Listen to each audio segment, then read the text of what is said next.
Hello and welcome. I hope you're excited to chat about my recent reads. For those who are new here, I'm Katie, and in February, I challenged myself to finish 2 nonfiction books. If you are only interested in fiction, fictional wanderlust, anyone?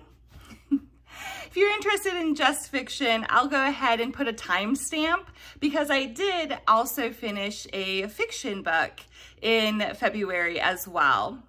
But first, I'm going to start with my 2 nonfiction reads. First was A Fever in the Heartland.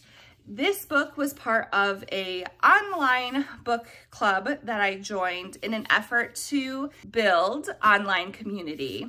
While the book club is not expanding and growing my community of friends, it did get me to finish a nonfiction book faster than I ever read them.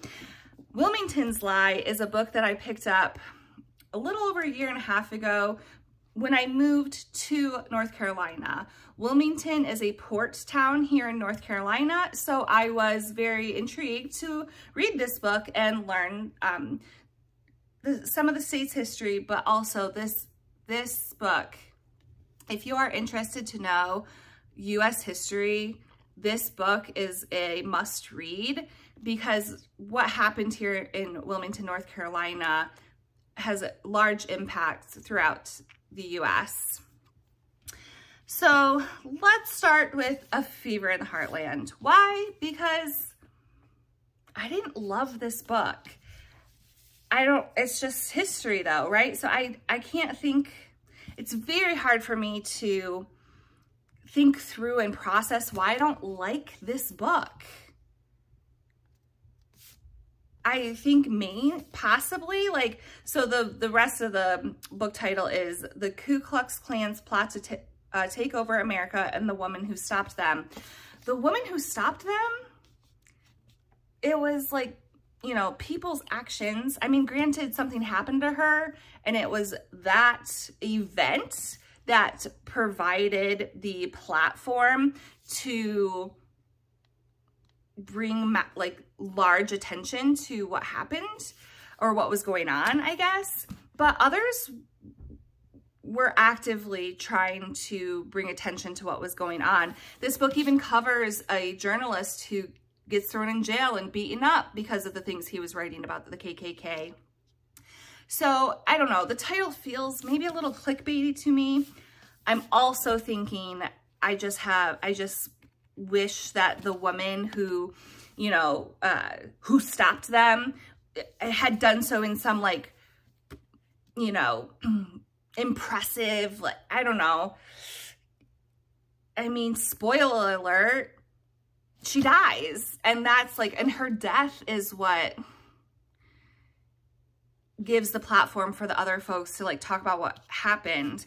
But I wish it was a woman lawyer in court, taking him down. But anyway, so that's a very right? This is just history.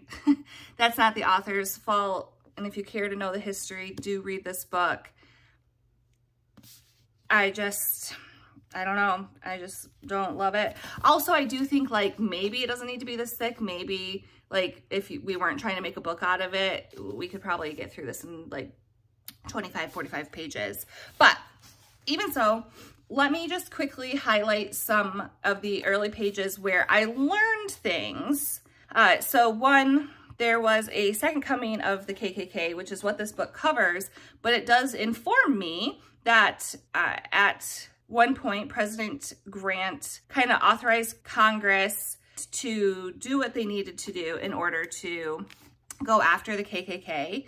And so Grant's Justice Department declared the KKK, the enemy, was the most atrocious organization that civilized part of the world had ever known. And part of what Grant gave Congress the right to, the authority to do was back federal troops and prosecute what were now federal crimes. In 1869, nearly 2,000 Klansmen were arrested in South Carolina alone. By the end of the next year, 3,000 were indicted across the South, with a third of them convicted and sent away with long prison terms. The Klan formally disbanded.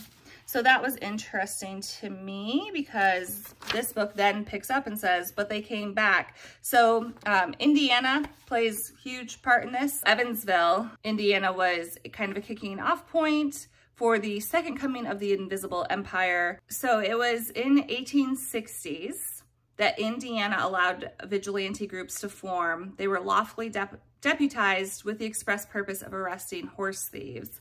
It was under this horse thief law that allowed the KKK to do all of their horrendous acts. So it says, as they came back to being formed, the horse thief brigades kept their name, their badges, guns, and power, but changed their mission. Suddenly breaking up parties, searching vehicles, invading private homes, harassing businesses that opened on Sundays, entering homes without search warrants. They did morality patrols. Beyond that, I didn't find anything worth notating. The next book is Wilmington's Lie. Obviously, I could say a lot about this. I learned so much from this book. If you are interested in knowing U.S. history, I recommend that you read this book. I am going to actually skip a lot of my notes because there's simply not enough time. But I just want to call out certain pieces that made me go, oh, really? So one, Abraham Galloway, a Black man, was elected to state senate in April 1868 in North Carolina. White politicians claimed there had been massive voter fraud. Also, I don't know that the average American today knows that the Republican and Democratic parties flopped ideologies at one point. So during this part of our history, the Republicans are the liberal party and the Democrats are the staunch conservatives. So if you're unaware of that, read this book to get some insight to what was kind of going on during that time. So now I'm just going to skip because there's so much in this book, obviously, that I could talk about and kind of just like hit my brain, exploded my brain. But I'm going to go to the end, the epilogue, because it then talks about kind of some current things here in the state of North Carolina. So it talks about activities that the state legislature in 2010 and 2012 do to try to continue to suppress the Black vote. Inundating the state election boards with data requests. They found that most Black voters did not have a valid driver's license and therefore proposed the voter ID laws. So in 2013, there was a court case that weakened protections for voting rights. And in 2013, North Carolina was able to put in reduced early voting and Sunday voting, eliminated same-day registration and straight ticket voting, which, if you look at election data, you would know that was heavily used among African Americans. It also required a state-issued ID. In July 2016, a federal appeals court struck down the law, ruling its provisions targeted African Americans with almost surgical precision, and noted that the Republican politicians had crafted the law after collecting data showing that African Americans would be disproportionately burdened by its requirements. 2 years later, state Republicans found a way around the court ruling, proposing a constitutional amendment. The state's voters approved the constitutional amendment requiring voter ID by a margin of 56 to 44. In 2011, Republicans crammed voters into 2 contorted congressional districts, creating several safe Republican districts. So in 2012, Democratic congressional candidates won 51% of the vote, yet Republicans won 9 of 13 congressional districts. In 2016, federal three-judge panel ruled that the majority Black congressional districts had been racially gerrymandered, and that race had been the legislature's paramount concern.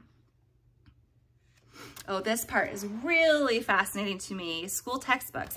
When I say I don't know U.S. history, it's because of crap like this. State school textbooks.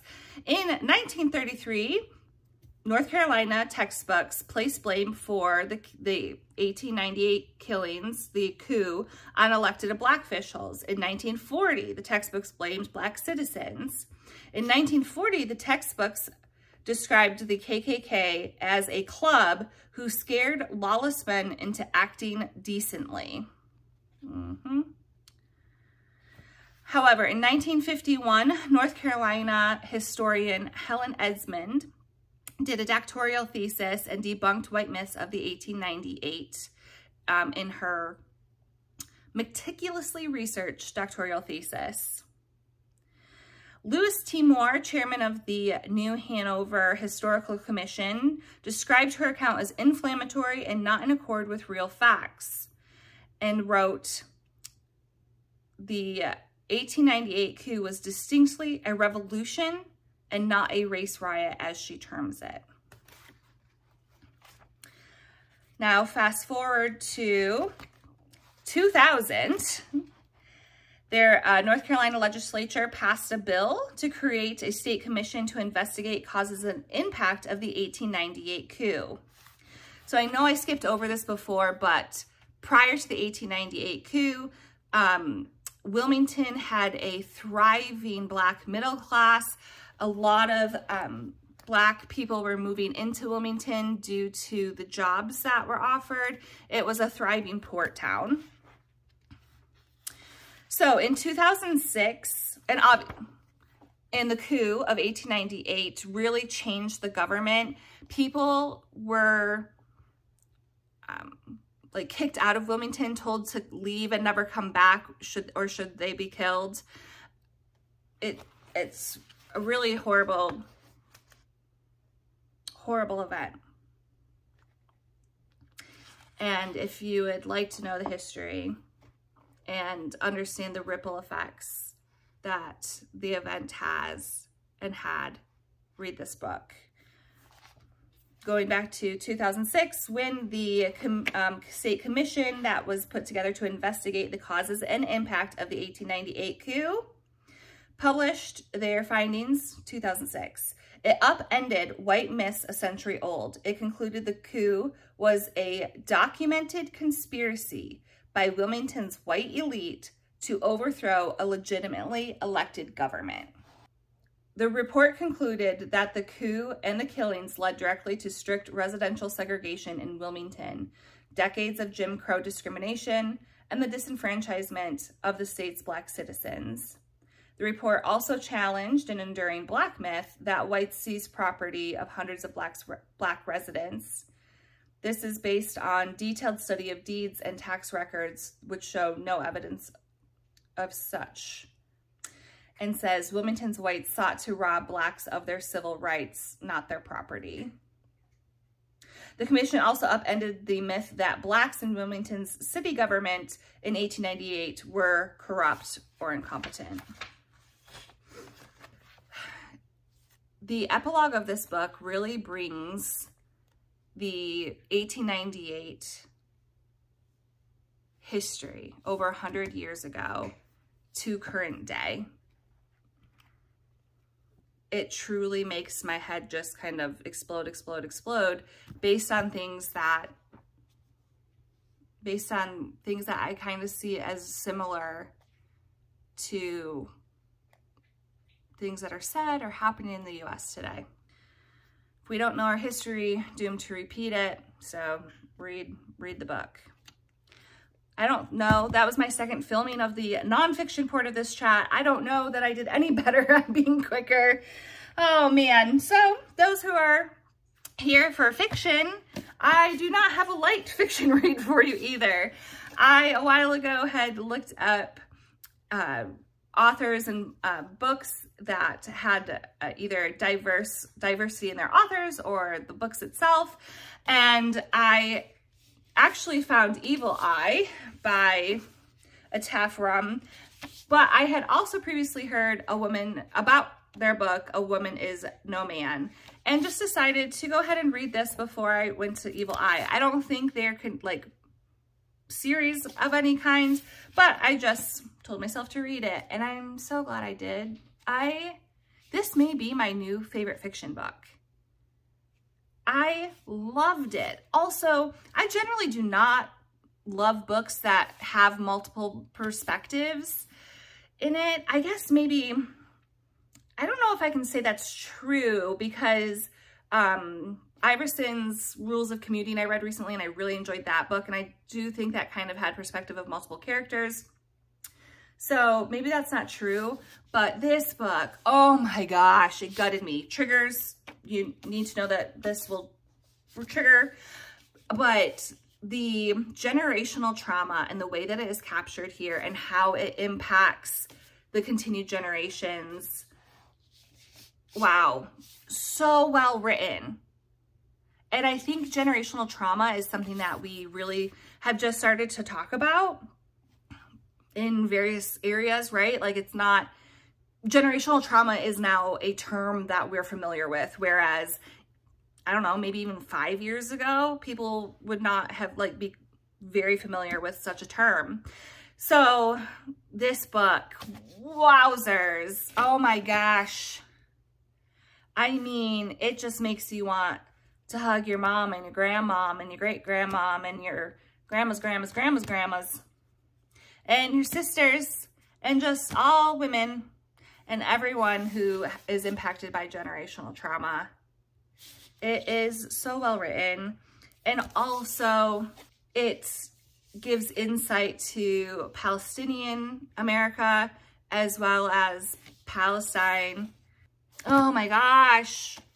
I'm so happy I read this. You know, I had heard about it when it was in the Jenna book club, but I was like, no, I'm not going to read it. And I don't know.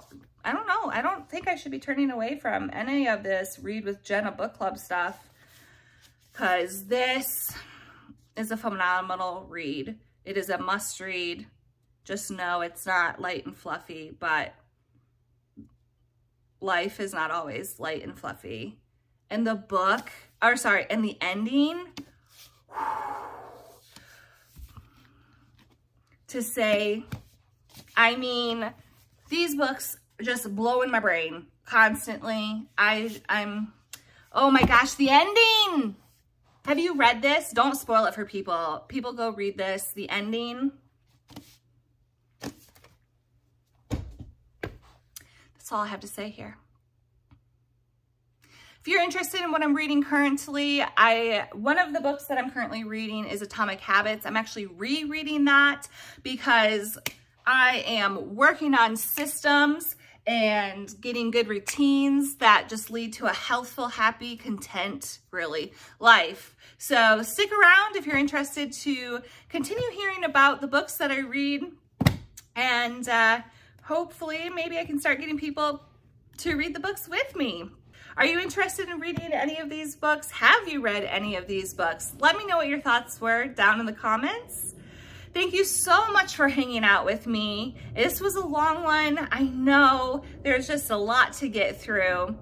I really appreciate everyone stopping by. Subscribe and be part of my online community. I'll see you again soon.